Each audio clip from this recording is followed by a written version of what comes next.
सम्यक दर्शन शुद्धम योज्ञानम विरतिमेव चाप्नोति दुःख निमित्तमपिदं तेन सुलभं भवति जन। भाग्यशाली हो अनंतकारी परम करुणा सागर तारक देवादिदेव तीर्थंकर भगवंतों ने जगत के जीव मात्र के कल्याण के लिए धर्म शासन की स्थापना की है। परमात्मा ने क्षायिक सम्यक्त्व को पाया था। सम्यक्त्व के प्रभाव से प्रभु के हृदय में वो विजन क्लियर हुआ था कि पौद्गलिक रूप से व्यक्ति को कितना भी सहयोग किया जाए उससे उन आत्मा का भविष्य उजला होने वाला नहीं है। यानी कि शायद टेम्पररी उनको दुख से छुटकारा और सुख की प्राप्ति हो भी जाएगी तो भी वो सुख लंबे समय तक टिकने वाला नहीं है। इसलिए वास्तव में जो उपकार करना है तो उनकी आत्मा की स्थिति को ही सुधारने की कोशिश करनी चाहिए। उनका मोह माया का जहर को पिघाल कर आत्मज्ञान दिलवाकर आत्म साधना करने का मार्ग उनको दिखाना चाहिए। वो विजन भगवान का था। इसलिए भगवान को भाव करुणा के स्वामी कहा जाता है। भगवान सिर्फ एक भव के सुखों की चिंता नहीं, भगवान भव्य आत्मा या तो सभी आत्माओं का आत्मा की चिंता करते हैं। और जो व्यक्ति एक भव की चिंता करते हैं उसको मिथ्या दृष्टि कहा जाता है।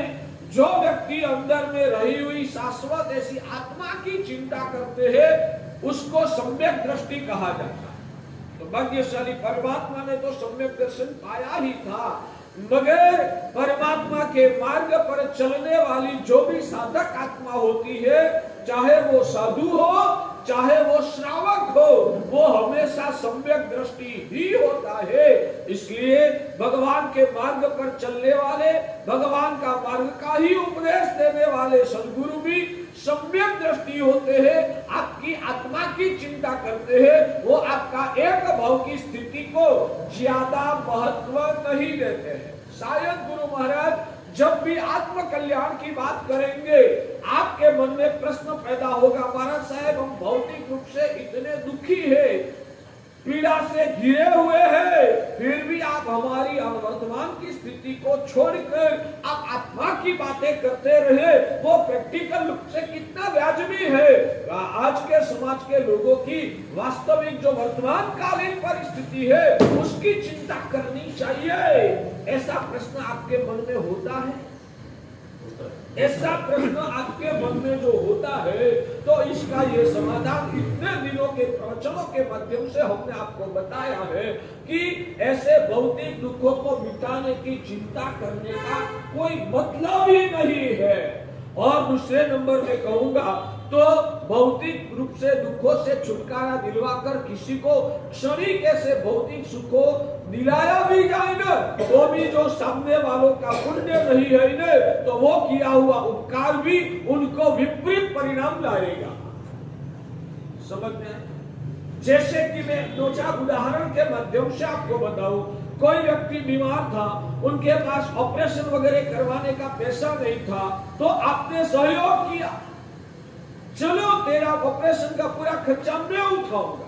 ये द्रव्य उपकार, ये द्रव्य उपकार करने से शायद ऐसा भी हो सकता है कि उस व्यक्ति को जो प्रॉब्लम था उसका ऑपरेशन करवाया, ऑपरेशन थिएटर में गया और ऑपरेशन फेल हो जाता है, नहीं पूरा केस ही फेल हो जाता है।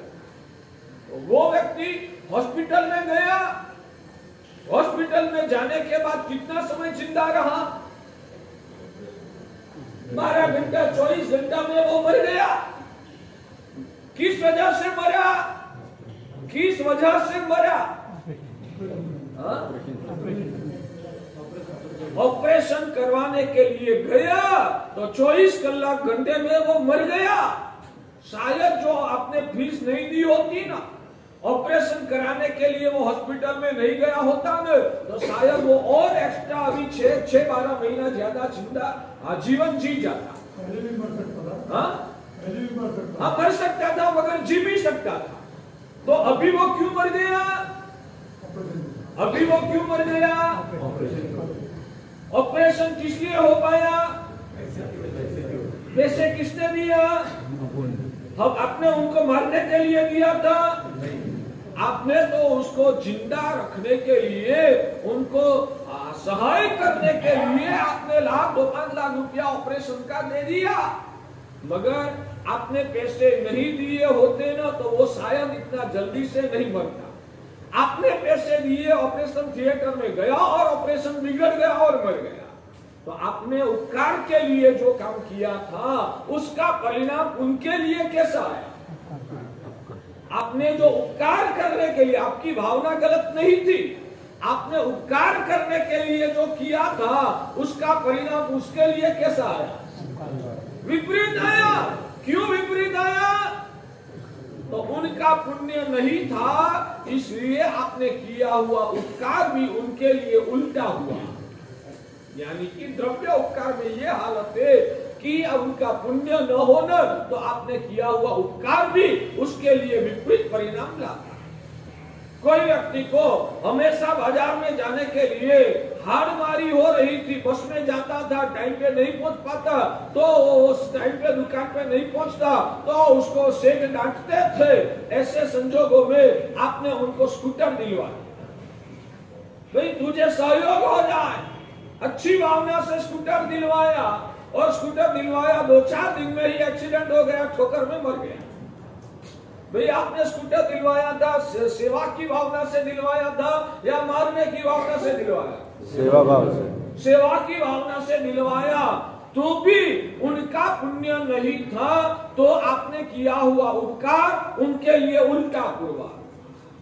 कोई व्यक्ति के घर में गैस का सिलेंडर लाने की कैपेसिटी नहीं थी, वो प्राइवेट से अपना घर चला रहा था, सब्जी से अपना घर चला रहा था, आपने गैस का सिलेंडर उनको दिलवाया। किस भावना से दिलवाया? सेवा भाव। सेवा भाव। उनको अनुकूलता है और उपकार की भावना से आपने उसको गैस का सिलेंडर दिलवाया, मगर उनका पुण्य कच्चा था तो वही गैस का सिलेंडर फटा और घर में आग लगी और मर गया। हो सकता है या नहीं हो सकता? तो द्रव्य उपकार के बारे में ज्ञानी भगवंतों ने ये जो सत्य बताया है, द्रव्य उपकार नहीं करना, वैसा हमारा कहने का भाव बिल्कुल नहीं है।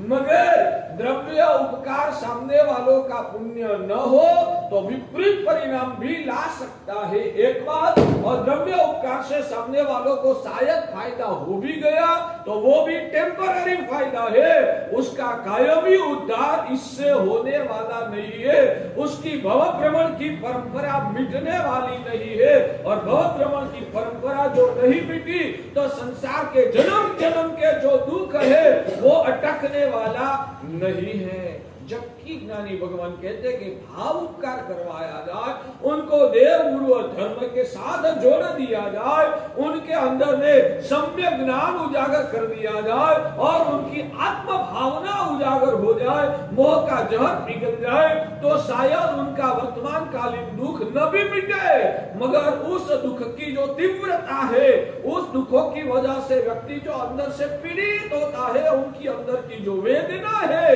वो वेदना सम्यक ज्ञान और सम्यक भावों के प्रभाव से उपशांत हो जाती है। दुख नहीं मिट सकता, मगर उनका दुख उनके लिए दुखदायक नहीं रहता है।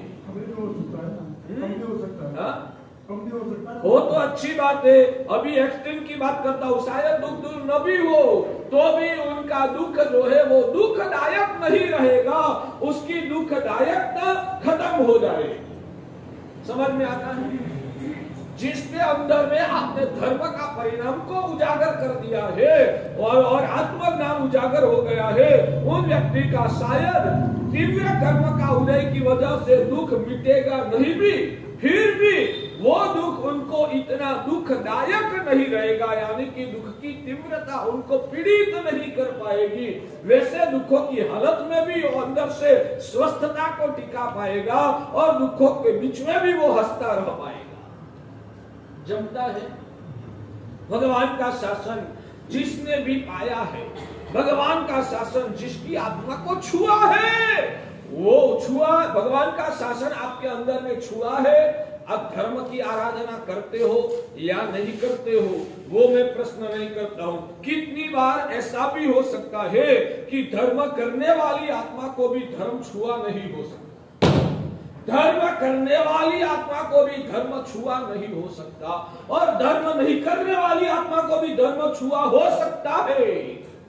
तो आपको, आप धर्म करते हो या नहीं करते हो वो मैं नहीं पूछ रहा हूं, आपको भगवान का धर्म छुआ है या नहीं छुआ है उसकी आज विचारणा करना है। आपको छुआ है या नहीं छुआ है, कि कर रहे हो या नहीं कर रहे हो वो मैं पूछ नहीं रहा हूं। आपको धर्म छुआ है या नहीं छुआ है, तो उसका मापदंड ये है कि जिनको आत्मा की याद आती है, खुद की आत्मा हो या दूसरे की आत्मा हो, और आत्म कल्याण की चिंता, खुद का भी आत्मा का उत्थान, सामने वालों का भी संसार सूख जाए और उनकी आत्मा का स्तर ऊंचे उठे, उनका आत्मा का उत्थान की भावना अंदर में पैदा हुई है, आत्म चिंता, आत्मा की याद, आत्मा की ओर आपका विजन क्लियर हुआ है, तो भगवान कहते कि आपको धर्म छुआ है।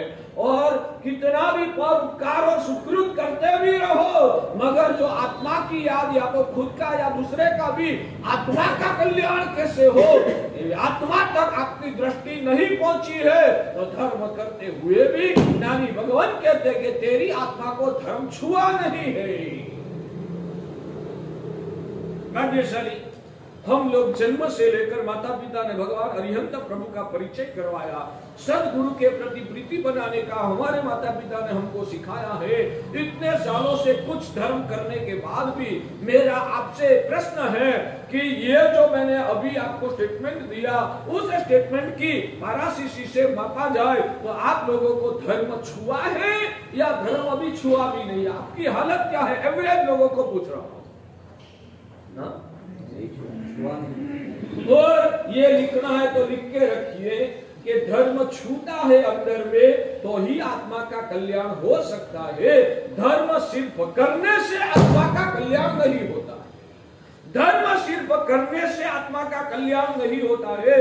धर्म आत्मा को छूता है, और छूना का छुआ या नहीं छुआ उसका मापदंड ये कि आत्मा की चिंता उजागर हुई, सामने वालों का भी आत्मा का उत्थान कैसे हो, वो देव गुरु धर्म के साथ जुड़कर संसार के कर्म के बंधनों से कैसे छुटकारा पाए, वो विचारधारा। भले आप व्यापार करते हो, धंधा करते हो, आप घर संसार चलाते हो, कुछ भी करते हो, मगर अंदर में ये विजन तो बिल्कुल क्लियर हो जाना चाहिए, मैं भी आत्मा हूं, मेरे साथ जुड़े हुए सब भी आत्माएं हैं, सबकी आत्मा अनंत भवों से भटकती भटकती यहाँ आई है, और यहाँ से मरने के बाद भी आगे चलना है। और जब तक आत्मा निर्मल नहीं होगी, कर्म के बंधनों से छुटकारा नहीं होगा, तब तक भव की परंपरा मिटने वाली नहीं है, और भव की परंपरा नहीं मिटेगी तब तक दुख का अंत होने वाला नहीं है।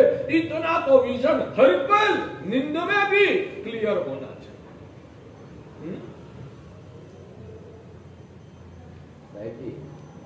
भाव उपकार पहले स्व पर करना चाहिए। भाव उपकार पहले स्व पर करना चाहिए। देखो विजन जब क्लियर होता है ना, तब स्व का और पर का सभी का उपकार साथ में ही होने लगता है। और जिस वक्त जो मौका है वो करते रहना, आपका विजन ही क्लियर करो, आगे की प्रक्रिया तो आप निर्माण हो जाएगी। क्या करना क्या नहीं करना वो तो अंदर से क्षण पैदा हो जाएगा कि इस वक्त मुझे क्या करना है। जब आत्मा का विजन क्लियर होता है ना, तब ये सब प्रश्न का समाधान आपको आप ही मिल जाए। दूसरे का बिगड़ के भी कुछ का खुद का करने का नहीं है, और स्व का और दूसरे का कल्याण एक दूसरे के साथ जुड़ा हुआ ही रहता है। खुद का और दूसरे का कल्याण एक दूसरे के साथ जुड़ा हुआ ही रहता है। सिर्फ क्लियर करना है विजन को क्लियर करने की जरूरत है। तो भाग्यशाली सम्यक दृष्टि आत्मा होती है, उसका ये विजन क्लियर होता है। जो शांतिनाथ दादा का हम शांति जिनेश्वर तप की आराधना कर रहे हैं, कौन कौन करते हैं? शांति जिनेश्वर की आराधना कौन कौन करते हैं? यहां बैठे उसमें से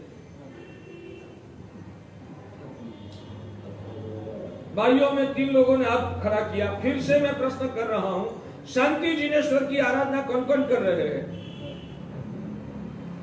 क्या आप दूसरे लोग शांति जिनेश्वर की आराधना नहीं करते हैं? मैं शांति जिनेश्वर तप की आराधना नहीं पूछ रहा हूं, शांति जिनेश्वर की आराधना करते हो या नहीं ऐसा पूछ रहा हूं। शांति जिनेश्वर भगवान अच्छे लगते, प्यारे लगते नहीं, उनका नाम स्मरण करते हो या नहीं करते हो, उनको 3 खमासमन स्तुति स्तवना करते हो या नहीं करते हो। संती जिनेश्वर तब की मैं बात नहीं करता हूँ, संती जिनेश्वर की आराधना तो हम सब करते हैं। तो वो संती जिनेश्वर दादा की बात करता हूँ कि भगवान भगवान कैसे बने, शांतिनाथ परमात्मा वो भगवान कैसे बने आप जानते हैं, जानना है। जिन दादा की हम हमेशा उपासना करते हैं वो मेरा दादा का जीवन तो हम क्यों नहीं जानेंगे, वो जानने के बिना हमको खुशी भी कैसे मिलेगी। बोलो भगवान महावीर स्वामी के कितने भाव थे भाग्यशाली, भगवान महावीर स्वामी के भाव कितने थे। ठीक है, हमारे शासनपति है, उनके शासन में हम आराधना करते हैं, तो हमारे भगवान महावीर का जीवन का तो हमको पता होना ही चाहिए। मगर जिस साहुपुरी संघ में हम शांति जिनेश्वर दादा की छत्र छाया में जीवन जीते हैं, शांतिनाथ परमात्मा के कितने भाव, बहनों को पता है, भाइयों को पता है, शांतिनाथ परमात्मा के कितने भाव थे, 12 भाव थे या 13 भाव थे। शांतिनाथ भगवान के भी 12 भाव थे। भगवान महावीर स्वामी का 27 भाव में से पहले भाव में नाम क्या था, भगवान महावीर स्वामी का 27 भावों में से पहले भाव का नाम क्या था। अच्छा, भगवान शांतिनाथ दादा का 12 भाव में से पहले भाव में नाम क्या था। बहनों को सभी मैंने सुना है लगता है। दादा का भी हमें, और हकीकत में कहूं, कोई भी बड़ी व्यक्ति को बड़ी कैसे बनी वो समझना है ना, तो उनकी शुरुआत कैसे हुई ना वो जानना, क्योंकि हमारा लेवल ही वैसा है। आज भगवान महावीर स्वामी ने 12.5 साल तक जो घोर साधना किया वो तो हम हाथ जोड़ के सिर झुकाएंगे, मगर हमारी हैसियत कहाँ है कि हम भी ऐसी आराधना कर पाएंगे। वो हमारी कोई कैपेसिटी नहीं है, हमारी आत्मा की वैसी कोई भूमिका नहीं है। मगर पहले वो में नैशार में जो किया वो तो हम कर सकते हैं ना। पहले भाव में जब नैशार की अवस्था में सच में कहूं हम लोग सुनते हैं, मगर उसमें से कुछ सीखने की कोशिश नहीं करते हैं। उसमें से अब मुझे मेरे जीवन में क्या परिवर्तन लाना ना, वो हम सोचते भी नहीं है, शायद सोचते तो संकल्प नहीं करते हैं, इसलिए हमारा सुना हुआ फलदायी नहीं बनता है। उसमें से हमें कुछ ना कुछ संकल्प करना चाहिए। प्रवचन सुधरने के लिए, प्रवचन सुधरने के लिए है, तो मैं कैसा हूं और मेरे भगवान का पहला भाव।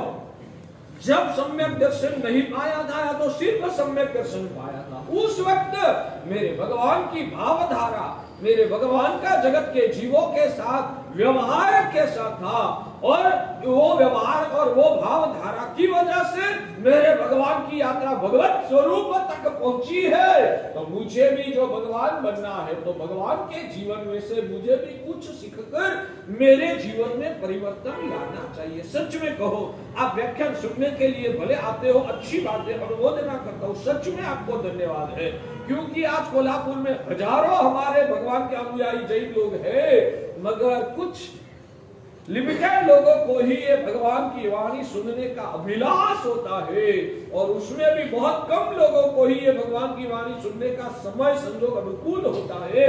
तो उसमें आपका नंबर लगा, भले मैं डांटूंगा भी सही, गलती है वहां डांटना भी पड़ेगा, और जहां आपने अच्छा प्रोग्रेस किया है तो अनुमोदना भी करना वो हमारा धर्म है। तो आप पुण्यशाली है कि यहाँ तक आप आ रहे हो, तो वास्तव में आपकी अनुमोदना है। मगर क्या सुन सुन के ही जिंदगी को पूरी करना है या उस कुछ परिवर्तन लाना? सच में कहो, आप जब भी प्रवचन सुनने के लिए आते हो तब मुझे बदलाव, अंदर में बदलाव लाना है, इसलिए मैं प्रवचन सुनने के लिए जाता हूँ। मुझे अंदर से बदलाव लाना है। वैसा विचार आप में सच में कितने लोगों को आता है कि प्रवचन सुनने के लिए भावना से आते हो? धन्यवाद है, धन्यवाद है। आप ऐसी भावना लेके आते हो तो वास्तव में अनुमोदना करते हो। प्रवचन में आने से पहले मन में ये बिठा हुआ होना चाहिए कि मेरे जीवन में मैं कहां और कैसे बदलाव ला सकता हूं, मुझे पता नहीं चलता है। मुझे सुधरना तो है ही, मगर मुझे पता नहीं चलता है, तो मैं गुरुदेव का प्रवचन सुनूंगा। उसमें से डायरेक्ट भी उपदेश मिलेगा कि आपको ऐसा नहीं ऐसा करना चाहिए। प्रवचन में उपदेश 2 तरीके से आते हैं।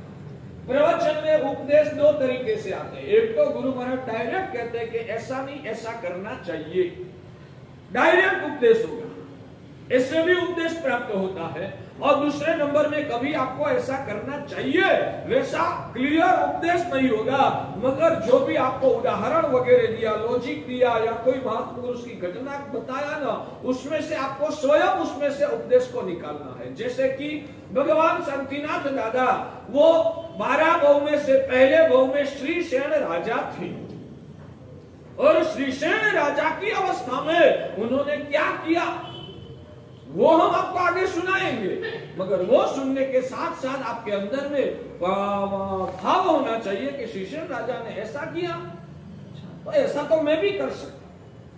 हर प्रवचन के शब्दों के साथ खुद की आत्मा का अनुसंधान करने की आदत बनानी चाहिए।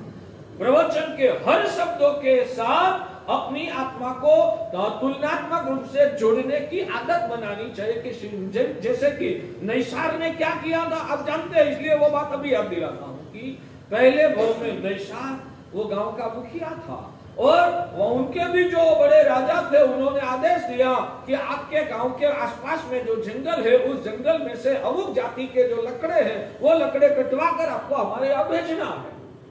तो वो नैसार ने गांव के जो कठियारे लोग, लकड़ा काटने वाले लोगों को लेकर गया।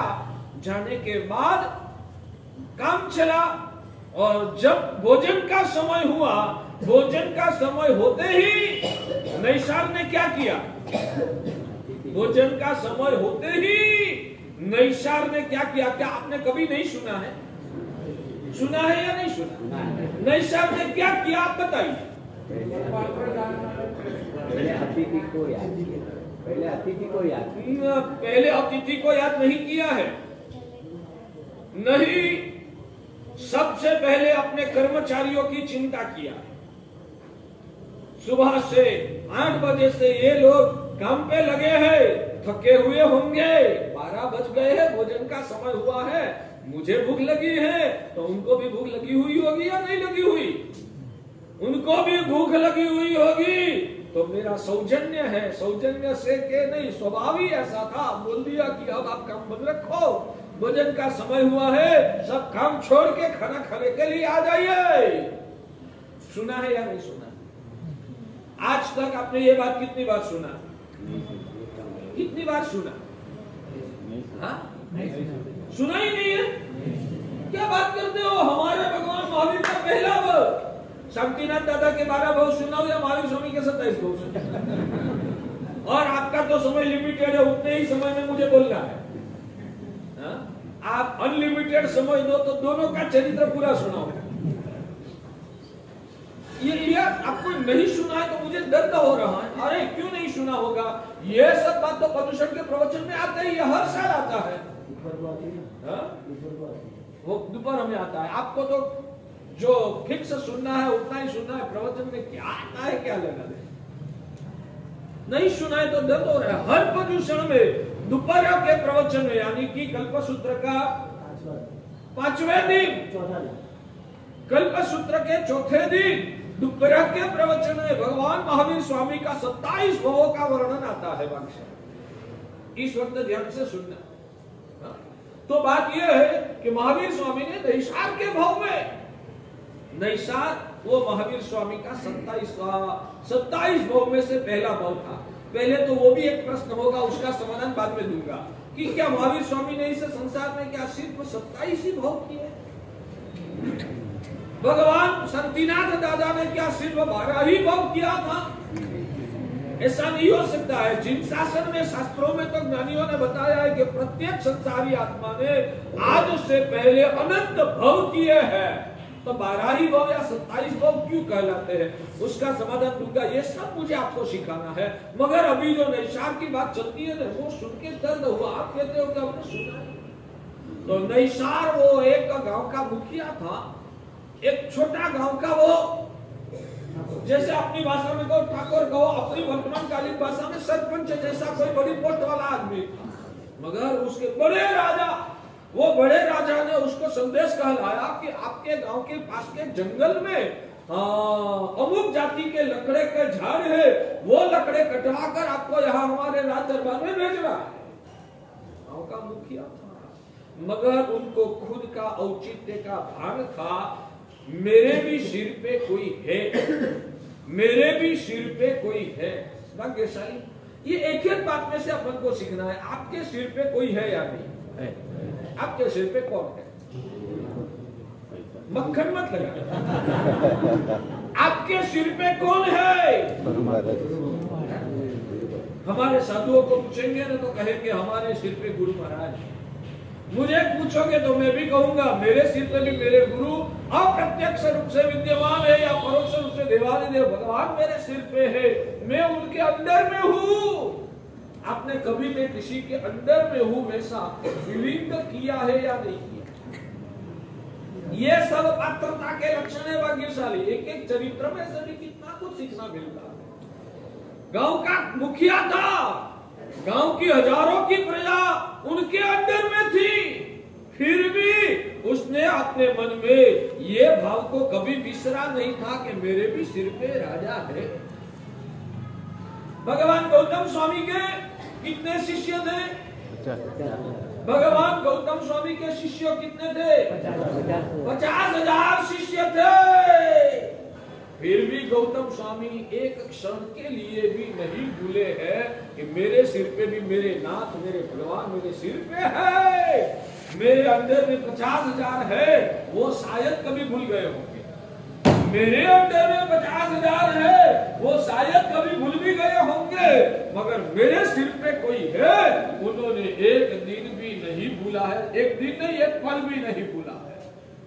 ये विधान आया तो आपने उसमें से क्या सीखा? मैं सुन लिया। भगवान गौतम स्वामी ऐसे थे। ये प्रवचन सुनने का सही तरीका नहीं है। समझो, आप प्रवचन सालों से सुन रहे हैं, मगर प्रवचन सुनने का तरीका आपने नहीं सीखा है। तरीका ये है, जो भी विधान सुनो ना, उसके साथ अपनी आत्मा की तुलना करना और आज तक मैं कैसा रहा हूं, इसमें से मुझे क्या सीखना है, वो देखने की एक दृष्टि उजागर हो जाएगी ना, तो बाद में आज तक आपने कितने प्रवचन सुने?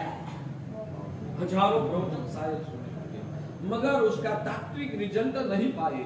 मगर इतनी जो एक दृष्टि, सुनने की दृष्टि उजागर हो जाएगी कि कैसे किस ढंग से सुनना चाहिए। उतना जो आपने सीख लिया ना, तो 2-5 प्रवचन भी आपका आत्मा का परिवर्तन ला देगा।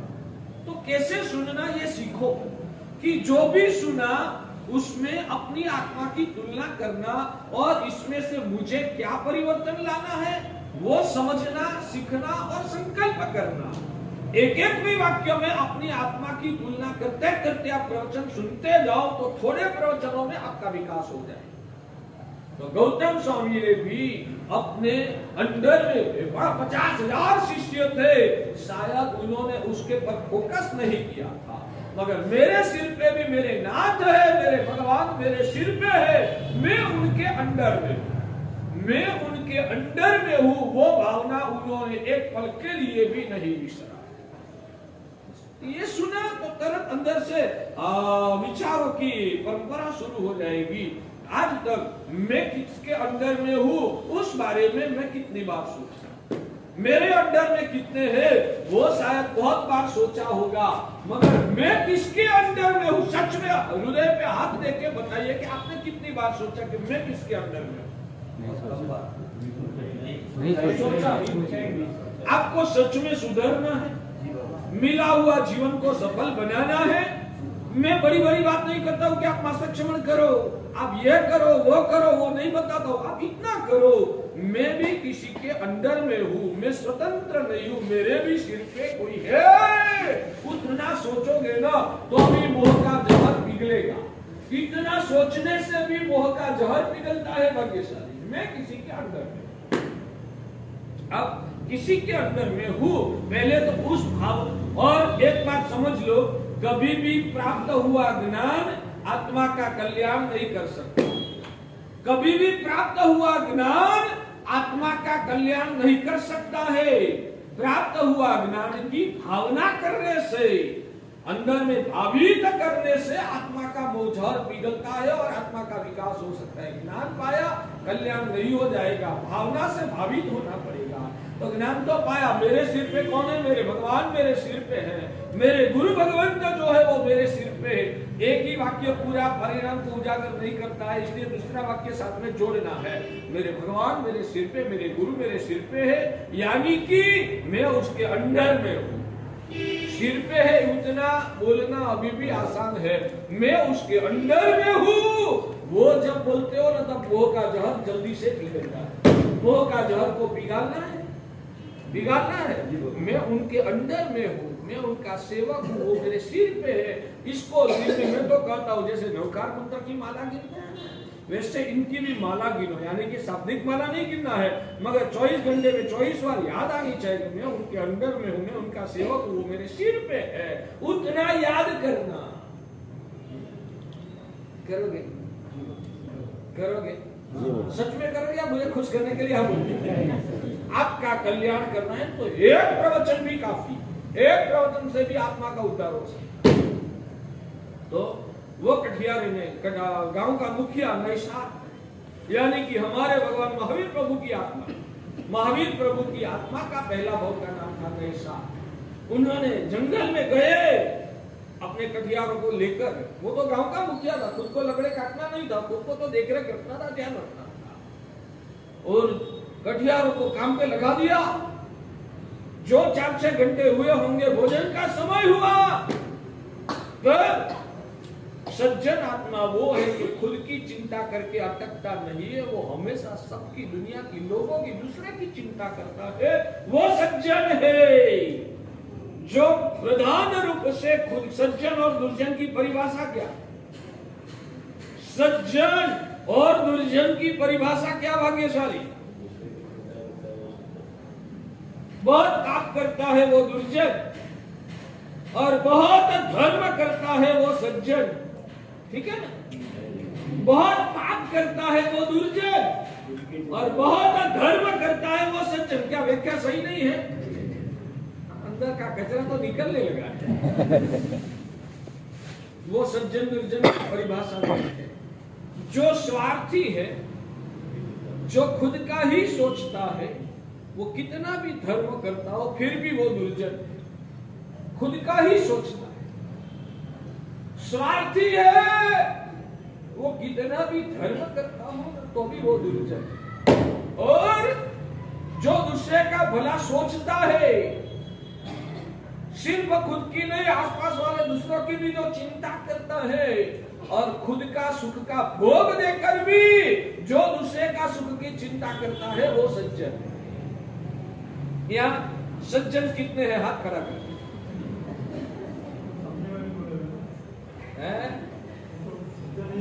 मैं आपकी बात करता हूँ, दूसरे की बात नहीं करता हूँ। जो खुद सज्जन हो तो हाथ खड़ा कर। चलो, ये भी आपकी सरलता है। अब आगे दूसरा प्रश्न करता हूँ। जो खुद को दुर्जन मानते हैं वो अपना हाथ खड़ा करो। करो, शर्म मत रखो, ऐसे ही आपका कल्याण होगा। हकीकत में अपनी हालत वो ही है। भले भगवान की पूजा भी करते होंगे, मासिक समर भी करते होंगे, हे वर्तमान तब की होली का पाया जो भाइयों बहने डाल रहे हैं उनको धन्यवाद है, वो भी आप कर रहे हो, मगर अंदर से आप सज्जन है या दुर्जन है? मौका आता है ना तो बाहर वाले लोगों की बात तो छोड़ो, घर के परिवार के लोगों को भी हम नहीं छोड़ते हैं। खुद का स्वार्थ के लिए सगा भाई को भी हम ठोकर लगाते हैं। ऐसे भी लोग यहाँ भी बैठे होंगे। किसी का नाम देना नहीं है और किसी के पर अंगुली निर्देश करना नहीं है। खुद को समझना है कि मेरी हालत क्या है, खुद का स्वार्थों के लिए। कल ही एक व्यक्ति को मिलना हुआ, उनको उनके भाई के साथ कुछ आर्थिक प्रॉब्लम है, पार्टी मजबूत है, मगर भाई भाई में क्या, छोटे होते हैं तो हजारों का मामला झगड़ा होता है, बड़े होते हैं तो लाखों का या करोड़ों का झगड़ा होता है। तब मैंने उसको कुछ बोला नहीं, क्योंकि बोलने का समय मुझे उचित नहीं लगा, इसलिए मैंने नहीं बोला। मगर उनके साथ बात चली, उसने कहा कि महाराज साहब अभी थोड़े समय से हमारे भाई भाइयों के बीच में बंटवारा हुआ है और कितने प्रॉपर्टी के मामले में थोड़ा हमारे अंदर में गड़बड़ चल रही। इतनी बात हुई, आगे बात मुझे करना भी नहीं था, मुझे समय भी नहीं था। मगर मेरे मन में से एक आवाज आया कि भाई सोचना कि एक साइड प्रॉपर्टी के लिए भाई के साथ संबंध बिगाड़ना है, दूसरी साइड भाई के लिए संपत्ति को थोड़ा छोड़ना है, और थोड़ा छोड़ने के बाद भी तुझे भूखा रहने का समय की बात आने वाली नहीं है, क्योंकि ऐसे तो तू करोड़पति ही है। शायद 2-5-50 लाख रुपया आगे पीछे हो जाएगा, 2-5-50 लाख रुपया तुझे छोड़ना पड़ेगा, मगर भाइयों के साथ तेरा संबंध टिक जाएगा। और 50 लाख रुपये की वजह से भाई के साथ संबंध बिगाड़ेगा तो हमेशा के लिए भाई के साथ तेरा रिश्ता बिगड़ जाएगा। तो दोनों में से क्या छोड़ना अच्छा? बिल्कुल प्रैक्टिकल, आप सोच के शांति से जवाब दीजिए। दोनों में से ज्यादा अच्छा क्या? क्या करना? जो हृदय से बोले, मुंह से मक्खन मत लगा। मुझे बिल्कुल प्रैक्टिकल रूप से मुझे जो लग रहा है कि भाई 50 लाख चला जाएगा ना, तो वो तेरे हाथ में से ले जाएगा, तेरे नसीब में से ले जाने की किसी की ताकत नहीं। 50 लाख वो ज्यादा दबा देगा ना, तो तेरे हाथ में से वो शायद ले जाएगा, तेरे नसीब में से छीनने की ताकत किसी की नहीं है। तो 50 लाख वो तेरे हाथ में से ले जाएगा ना। आपने नहीं देखा है, बहुत सारे लोगों ने शायद ऐसा शांति के लिए छोड़ दिया और करोड़ों कमा लिया। ऐसे उदाहरण क्या कोल्हापुर में नहीं है? कोल्हापुर में आपके नजर के सामने ऐसे उदाहरण नहीं है कि संबंधों को बिगाड़ना नहीं है, इसलिए जता किया, जाने दो, कोई बात नहीं। संबंध रिश्ता टिकता है ना, वो ही काम आएगा। और मेरा सौजन्य है कि पैसे तो आज एक कल नहीं है, भाई भाई के साथ संबंध को क्यों बिगाड़ना? छोड़ दो। उनको बोल दिया तुझे जितना चाहिए उतना तू ले जा, फिर भी उसने अन्याय करके ज्यादा ले लिया हो तो भी 2-5-10 साल में वो वापिस खड़ा हो गया और उनसे भी आगे बढ़ गया हो, क्या वैसी घटना आपकी दुनिया में नहीं हो रही है? हो रही है या नहीं? ध्यान से सुनो। और जिसने अन्याय करके ज्यादा 50 लाख ज्यादा दबा दिया, बाद में 2-5 साल में वो भी साफ हो गया हो, वैसी घटनाएं क्या आपकी दुनिया में नहीं हो रही है? मुझे खुल के जवाब दीजिए। तो उसमें से आपने क्या सीखा? ये आपके नजर के सामने होने वाली घटनाओं में से आपने क्या सीखा?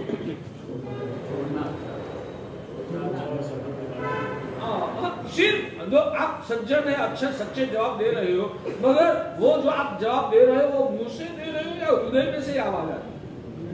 सीखो, हमारा काम यही है, आपको यही सिखाना है। अंदर में गुण वैभव उजागर करने का ही हमें आपको सिखाना है। धर्म उपदेश का मतलब ये है कि अंदर के दोषों को जलाना और गुणों को पुष्ट करना। तो प्रवचन का विषय कोई भी हो, हमारा गोल ये है। तो आपको मैं रिक्वेस्ट करके कह रहा हूं, आने वाले भविष्य में आपके साथ भी ऐसी घटनाएं हो सकती है। आप संसारी है और पारिवारिक संबंधों के बीच में जब बंटवारा की बात आए, कुछ भी ऐसा ये नहीं कोई जगह पर व्यापारी के साथ व्यापार करने में भी उसने पैसा दबाया। हाँ, प्रेम से कोशिश सब करो, मैं ऐसा नहीं करता हूं कि छोड़ दो, मगर जब रिश्ता बिगड़ जाने का या तो क्लेश कसाय से दिमाग खराब हो जाने तक की परिस्थिति निर्माण होती है, फिर भी पैसे के लिए हम कसायों की आग में जल जाते हैं। तब हमें क्या करना चाहिए? क्या करना चाहिए? सीखो, आज संकल्प करोगे भविष्य में मैं प्रामाणिकता से, मुझे भी घर संसार चलाना है, पैसे की आवश्यकता रहेगी तो मैं प्रामाणिकता से और निष्ठा से व्यापार करूंगा, समझदारी से प्लानिंग के साथ करूंगा और मेरा पैसा वापस निकलवाने का मैं कोशिश भी करूंगा। वो सब एक हद तक करूंगा। जब लग रहा है कि ये करते करते मेरा भाव खराब हो रहा है, मेरा दिमाग खराब हो रहा है, जीव जीव के भाई भाई के साथ संबंध बिगड़ रहा है, ऐसे मौके पर एक हद तक का कोशिश करने के बाद मैं भगवान के पर भरोसा रखकर और मेरे नसीब के पर भरोसा रख के मैं छोड़ने की भी तैयारी रखूंगा। इतना से आपको सीखना। तो उस व्यक्ति को कहने का मन हो गया, मैंने नहीं बोला, मगर मन में ये आवाज आ गई कि भाई तू पैसे के लिए तेरे भाइयों के साथ रिश्ता मत बिगाड़।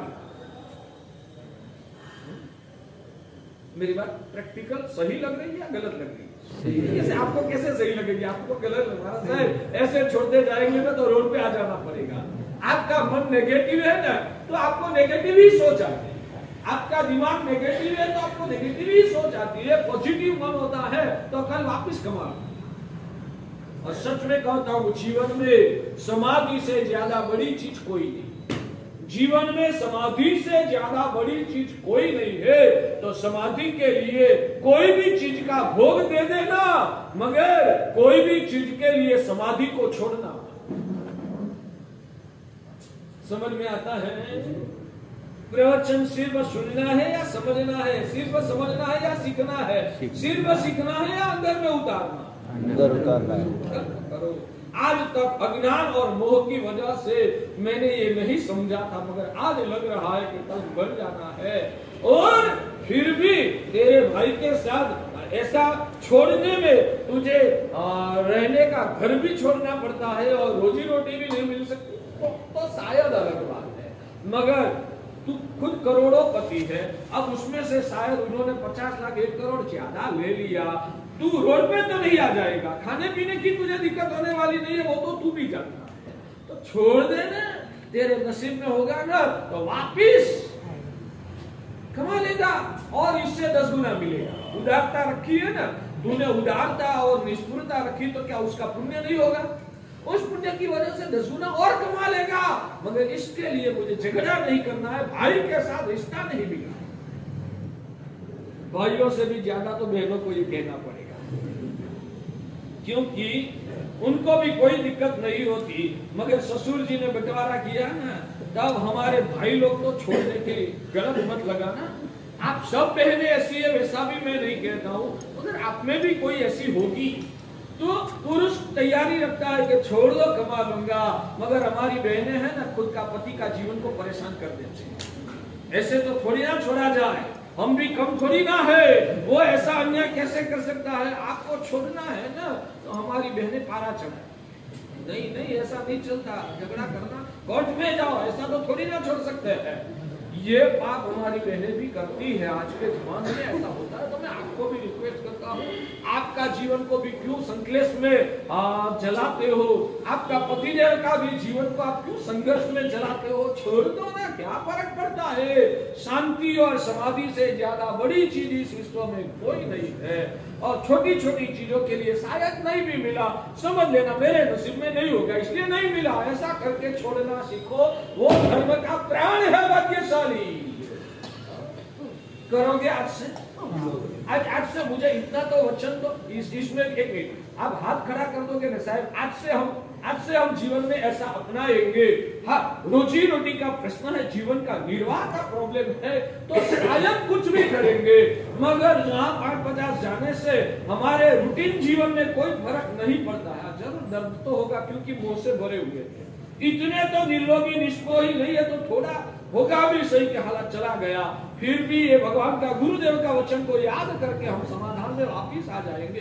दर्द भी होगा, क्योंकि आप वैरागी नहीं है, आप वैरागी नहीं है, इसलिए आपको दर्द भी होगा, वो भी मैं समझ सकता हूँ। फिर भी आपकी भलाई इसमें ही है। एक बार हाँ ठीक है, शुरू में कोशिश भी करो, मैं ऐसा भी नहीं कहता हूँ कि पहले झटके से छोड़ दो, वैसा भी मेरा कहने का आपको अभी नहीं, आपका लेवल को ध्यान में रखकर थोड़ी कोशिश भी कीजिए। मगर एक हद लिमिट तक कोशिश करने के बाद जब लग रहा है कि कसाई से जीवन चल रहा है, संबंध बिगड़ रहे हैं और उसका परिणाम भी बुरा ही आने वाला है, तब छोड़ दें। मैं पहले से छोड़ने की बात नहीं करता हूं, मगर एक हद तक पुरुषार्थ करने के बाद नसीब के पर भरोसा रखकर छोड़ देना। इसके लिए पारिवारिक संघर्षों को मेहरबानी करके बढ़ाना मत। बस इतना करने के लिए आप हाथ खड़ा करके मुझे भरोसा दो साहब, आपसे इतना करेंगे तो भी मुझे खुशी मिलेगी। बहनों को भी करना, आपकी भलाई के लिए। तो मेरे भगवान ने भगवान कैसे बने? पहले हमसे भगवान में यह गुण था, दूसरे की चिंता करने का। वापिस वो याद दिलाता हूँ, कितना भी धर्म करो, मगर जो व्यक्ति अंदर से स्वार्थी है वो दुर्जन है। जो व्यक्ति अंदर से स्वार्थी है वो दुर्जन है। जिसने स्वार्थ को निचोड़ के दूसरे का भला सोचा है, दूसरे की जो चिंता करता है, दूसरे का सुख दुख में सहभागी बनता है, भगवान कहते हैं वो आत्मा सच्चा है। नहीं साहब ने क्या किया? बस भोजन का समय हो गया है, मुझे भूख लगी है, तो इन लोगों को क्या भूख नहीं लगी होगी? समय हो गया है, सबको सामने से ऑर्डर कर दिया, सब काम अच्छा, आप भोजन करने के लिए पहले आए। बाद में उन लोगों को तो बुला दिया। अब बात आती है अतिथि की। कोई अतिथि मिल जाए तो मैं उनको दान देकर भोजन करूं, और उसमें उनकी क्या पात्रता, क्या संस्कार छुपे हुए थे, और ये संस्कार ने उसको सम्यक दर्शन की प्राप्ति करवाई, और आगे आगे बढ़ते बढ़ते बढ़ते तीर्थंकर पद तक पहुंचाया। उसकी नींव में ये सज्जनता और संतों के प्रति अहोभाव का परिणाम था। वो बात भगवान महावीर स्वामी की भी बीच बीच में करूंगा, भगवान शांतिनाथ दादा की भी बातों को बीच बीच में करूंगा, और ये दोनों को चरित्र को लेकर भी अपन को जो तत्व ज्ञान और आत्मज्ञान सीखना है वो भी उसमें साथ साथ चलाता रहूंगा।